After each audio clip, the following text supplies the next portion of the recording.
നിങ്ങൾക്കറിയാലോ, ജൈവവളം വാങ്ങിക്കാൻ പോകുമ്പോൾ ഭയങ്കര വിലയുമാണ്, ക്വാളിറ്റി കുറവുമായിരിക്കും. അപ്പം നമ്മളെ ചുറ്റുമുള്ള കുറേ സംഭവങ്ങളുണ്ടല്ലോ, നല്ല ജൈവവള സ്രോതസ്സുകളാണ്. പ്രധാനമായും ശീമക്കൊന്ന ഇല. ശീമക്കൊന്ന ഇലയിലുണ്ടല്ലോ നൈട്രജൻ്റെ അളവ് വളരെ കൂടുതലാണ്. കാരണം അത് പയറുവർഗ്ഗത്തിൽപ്പെട്ട ഒരു ചെടിയാണ്. അന്തരീക്ഷത്തിൽ നൈട്രജനെ താഴെ കൊണ്ടുവരാൻ പറ്റുന്ന വളരെ കുറച്ച് ചെടികളേ ഉള്ളൂ. അതിലേറ്റവും പ്രധാനിയാണ് ശീമക്കൊന്ന.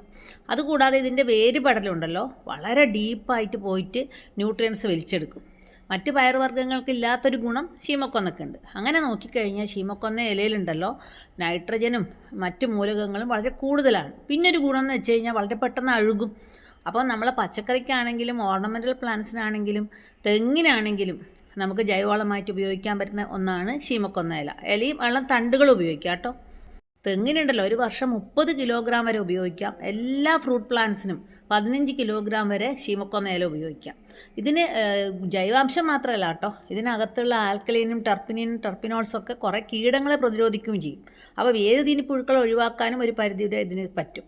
പിന്നീട് വെണ്ണീര് അല്ലെങ്കിൽ ചാരെന്ന് പറയുന്ന സാധനം ഏറ്റവും കൂടുതൽ പൊട്ടാസ്യം കണ്ടൻറ്റുള്ള ഒരു ജൈവവളമാണ്.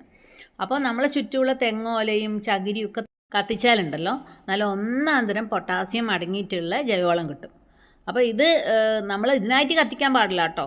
ആഗോളതാപനത്തിൻ്റെ പ്രത്യേക സാഹചര്യത്തിൽ നമ്മളിത് കത്തിക്കുന്നത് ശരിയായ കാര്യമല്ല. പകരം നമ്മൾ അടുപ്പൊക്കെ കത്തിക്കാൻ വേണ്ടി ഉപയോഗിക്കുന്ന ചാരം അത് നമുക്ക് നല്ല വളമായിട്ട് ഉപയോഗിക്കാം. അത് എല്ലാ ഫ്രൂട്ട് പ്ലാന്റ്സിനും ചേർക്കാം. തെങ്ങിനെ സംബന്ധിച്ചിടത്തോളം ഒരു വർഷം 10 കിലോഗ്രാം വരെ ചേർത്ത് കൊടുക്കാം. പ്രത്യേകിച്ച് അഡീഷണൽ ആയിട്ടുള്ള ഒരു ചിലവും ഇല്ലാതെ ഉണ്ടാക്കാൻ പറ്റുന്ന ഒന്നാണ് ചാരം.